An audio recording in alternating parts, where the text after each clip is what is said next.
tuambie vyombo vya ulinzi na usalama, kuna kenge wa ndani alafu kuna kenge wa nje. Shughulikani na kenge wa ndani, malize na wa nje. Imekuwa kuna vitoto hata vidogo, mtu akipata uhuru tunayo Tanzania, tunafanya tunachokitaka, lakini sio kumgusa rais wetu kwa vile unavyotaka mwenyewe.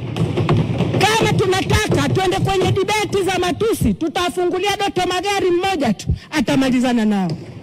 Bila kuweka mtu mwingine, Doto Magari mmoja tu, Kenya nzima watamtambua. Mheshimiwa Mwenyekiti, tumekuwa na uvumilivu wa kutosha, lakini imefika wakati, Mheshimiwa Waziri, kazi za ulinzi wa nchi hii zipo vizuri. Kazi ya jeshi la polisi kulinda wananchi na raia na mali zao upo vizuri. Tunashindwa sasa kudhibiti mitandao. Hatuwezi kuona nchi yetu inatawaliwa na mitandao. Jeshi la polisi, angalieni kwa makini katika kitu kitocholeta dhuruba pamoja na mitandao.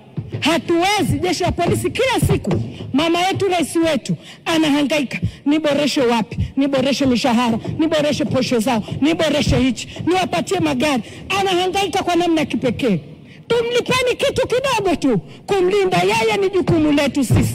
Jukumu lenu nyinyi kama jeshi la polisi, jukumu letu sisi wabunge, lakini jukumu la Watanzania. Sasa ni muda wa kumlinda rais wetu, ni muda wa kulilinda taifa letu kupitia rais wetu.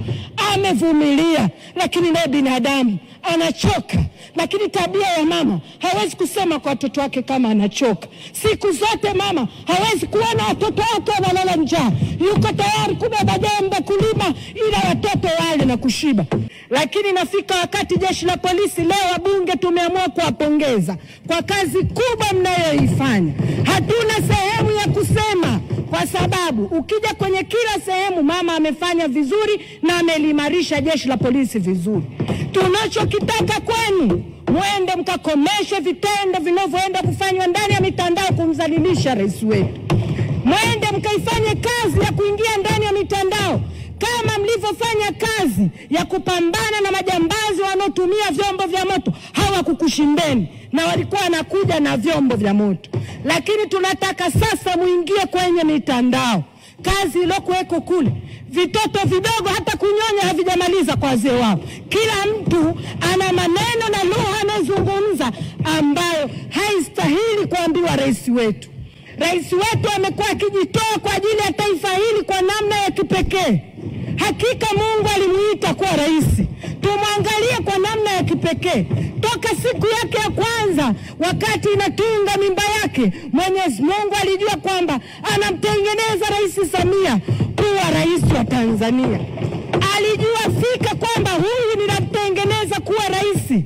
Ndio maana akawa na roho ya uvumilivu ambayo hata sisi viongozi tuliokuweko humu tusingeweza kuvumilia.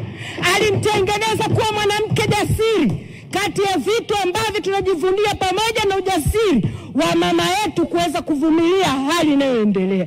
Hatuwezi, hakuna mtoto anaweza kuthubutu kuvumilia kumwona mzazi wake anatukana. Hakuna mtoto anaweza kukaa kimya kumwona mzazi wake anatukana. Mama, umetufunza tukae kimya. Umesema mzigo huu kwenye hotuba zako unaweza kubeba, ila sisi watoto wako hatuwezi kubeba. Tumechoka.